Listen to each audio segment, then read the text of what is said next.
نہیں ہے میرے بھائیو، یہ تمہاری سوچ غلط ہے۔ تمہارے لیے بھی نماز ہے، مردوں کے لیے بھی نماز تو عورتوں کے لیے بھی نماز۔ نماز سب کے لیے ہے، جو بالغ ہو چکا ہو اس کے لیے نماز فرض ہے۔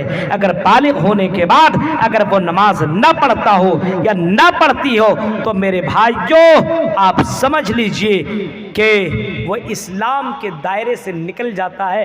بعض علماء نے یہاں تک کہا ہے کہ اگر جو نماز نہیں پڑھتا ہے تو وہ دائرے اسلام سے خارج ہو جاتا ہے۔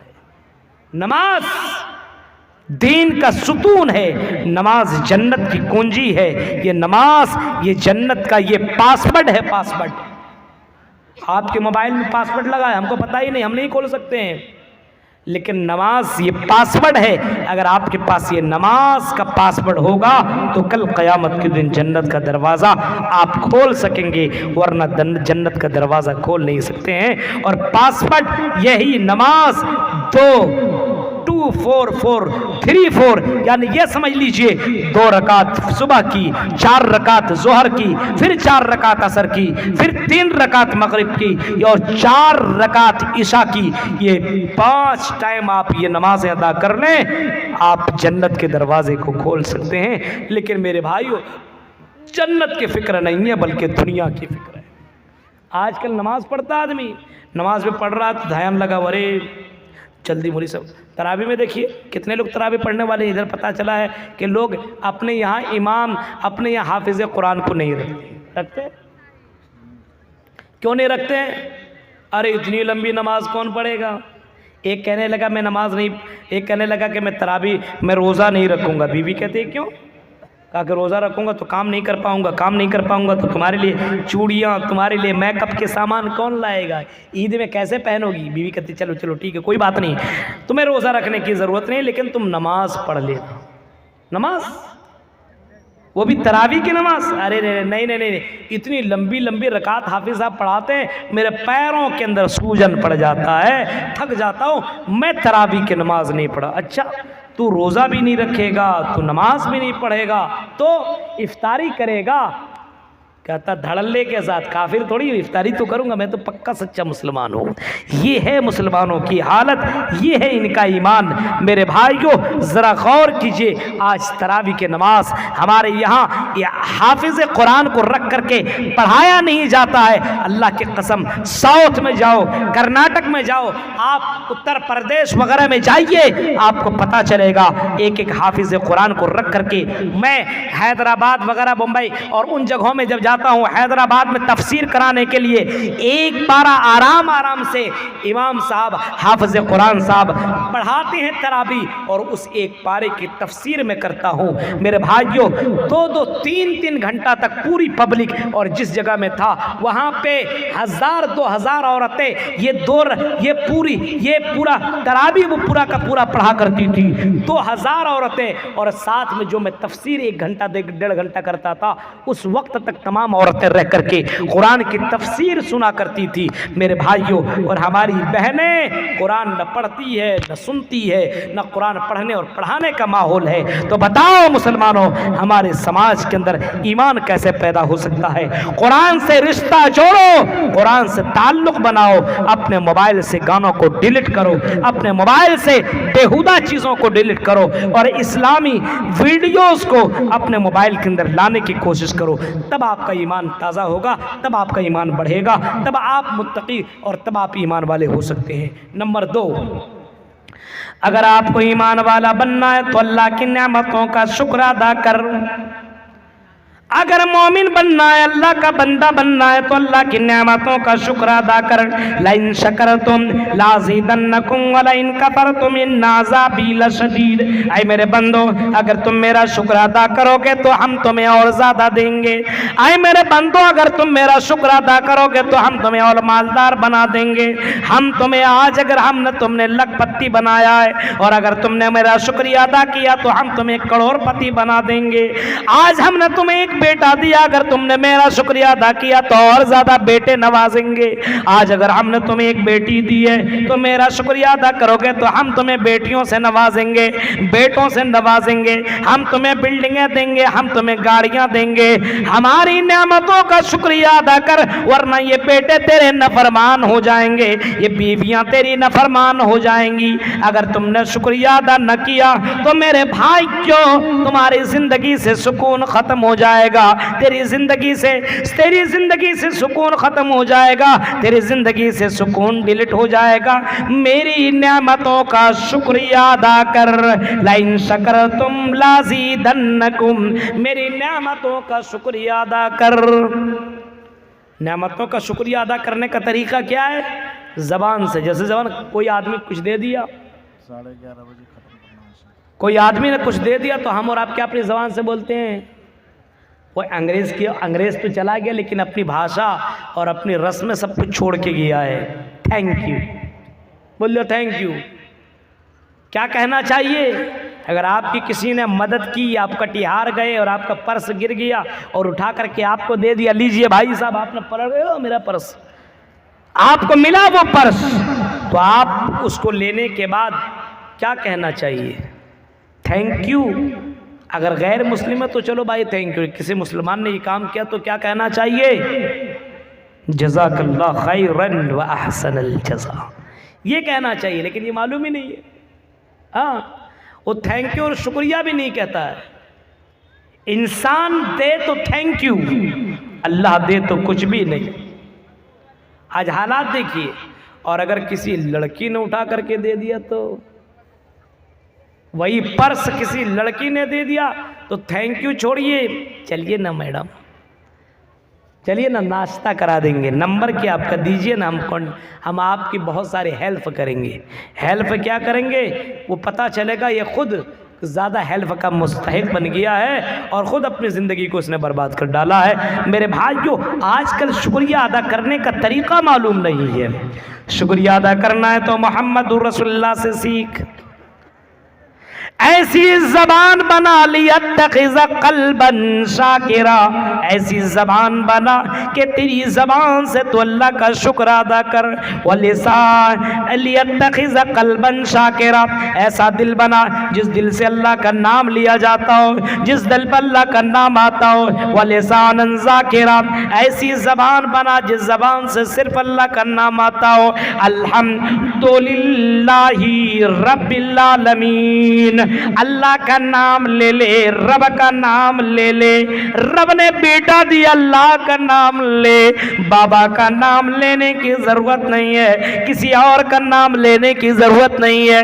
بلڈنگ ملا, بلڈنگ بنا لیا, الحمدللہ رب العالمین, اللہ کا شکر ادا کر. حضرت سلیمان کے سامنے جب وہ بڑا سا وہ عرش, جب وہ بڑا سا بیٹھنے والا جب وہ لے کر کے آیا, عرش لے کر کے آیا, بہت بڑا بیٹھنے کا ایک بہت بڑا عرش تھا, بہت بڑا بیٹھنے کی جگہ تخت تھی. میرے بھائیوں, اس کو جب لایا گیا, حضرت سلیمان نے جب اپنی نظروں سے دیکھا تو اللہ کا شکر اس انداز سے کیا, ھذا من فضل ربی لیبلونی اشکر ام اکفر ومن شکر فانما یشکر لنفسہ ومن کفر فان اللہ غنی حمید. یہ تو میرے رب کا فضل ہے, یہ نہیں کہا کہ یہ میرا پاور ہے, یہ نہیں کہا یہ تو میرے ہاتھ کی کمائی ہے, یہ تو اللہ کا فضل ہے. لیبلونی اشکر ام اکفر, اللہ دیکھتا ہے کون سا بندہ میری شکر ادا کرتا ہے, کون سا بندہ میری نافرمانی کرتا ہے. یہ تو اللہ چیک کرنا چاہتا ہے, یہ تو اللہ دیکھنا چاہتا ہے. تو اگر مومن بننا ہے تو اللہ کا شکر ادا کرو, ایمان میں اور بڑھوتری ہوگی. اور اگر ایمان والا بننا ہے تو تیسرا کام آپ کو اور ہمیں یہ کرنا ہے کہ ہمیں اپنی زندگی میں ایسا دوست لانا ہے جو ایمان والا ہو, ایسی سہیلی بنانا ہے جو سہیلی پردہ کرنے والی ہو, قرآن پڑھنے والی ہو اور اسلام سے تعلق رکھنے والی ہو. ایسے لڑکوں سے دوستی کرو گے جس کے پاس 10 گرل فرینڈ ہو تو کیا ہوگا؟ سوچے گا ایک تو ہمیں دے دو. آج کچھ نہیں تھا, کچھ دنوں کے بعد اس کے پاس بھی 2-4 گرل فرینڈ.